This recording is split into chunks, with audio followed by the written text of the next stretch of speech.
My name is Michael. I was born in Bradford in 1966, which makes me 50. I was part of a close family, and I'm still in touch with my brother, who now lives in Australia.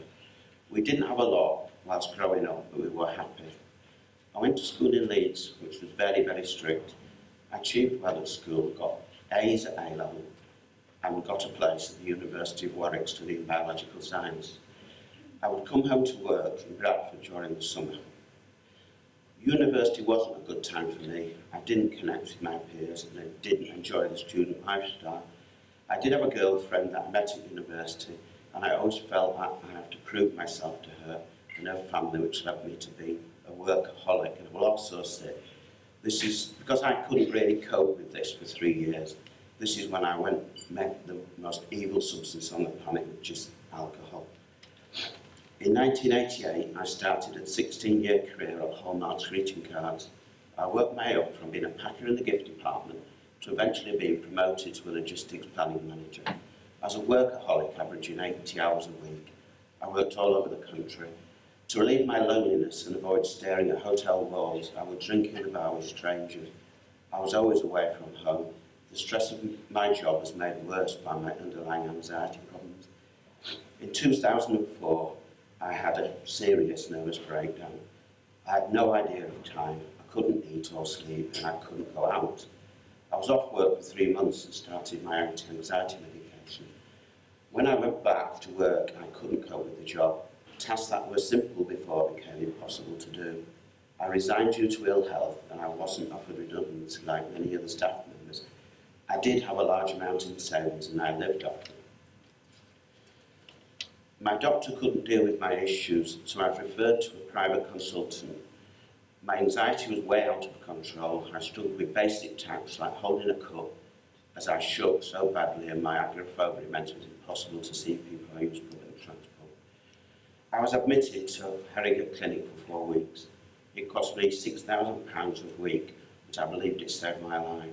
I did classes and had one-to-ones with a consultant who diagnosed me for the first time with what's called primary panic disorder. On release, I got help with an organisation called Project 6 up the Aire Valley in Keighley for increasing alcohol dependence. I joined AA at this time, and I still attend regularly.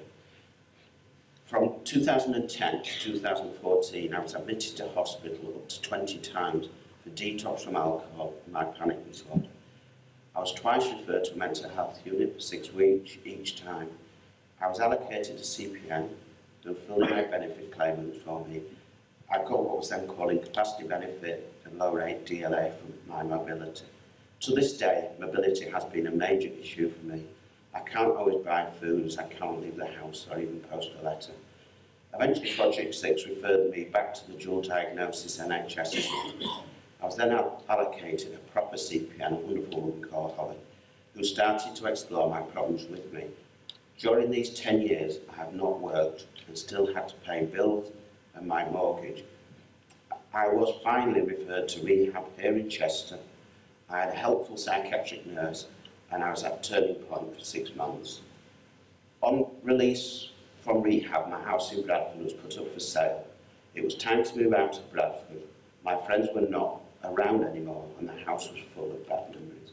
I moved Chester to a small Band A one-bedroom flat, and I was still being charged 100% council tax on my empty property in Bradford and became behind on my council tax in Chester.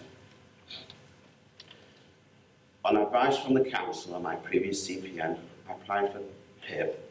I filled in the 16-page form and sent letters from mental health services both from back home and here in Chester. I was asked to go to Birkenhead for my assessment, and I explained my anxiety with travel, so I was allocated an appointment in Saltley. On the day, the assessor was understanding and helpful, and I felt reassured by her.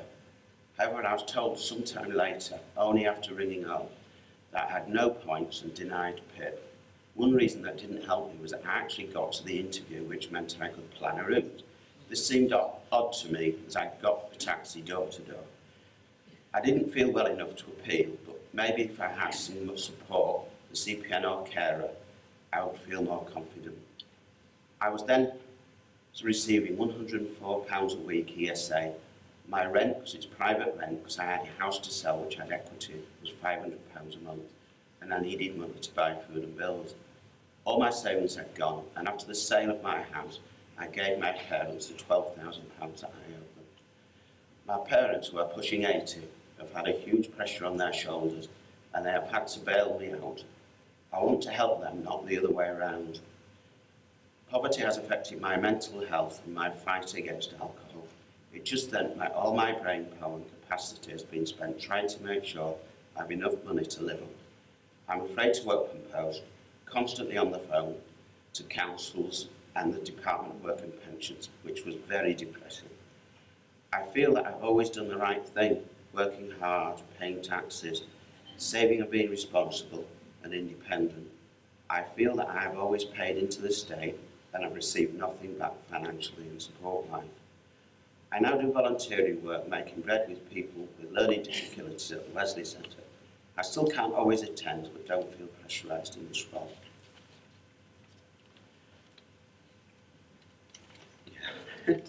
I want to be well enough mentally to go back and work again. Work is my aim, but I don't want to set myself for a fall. I do need help to get the better. So thank you.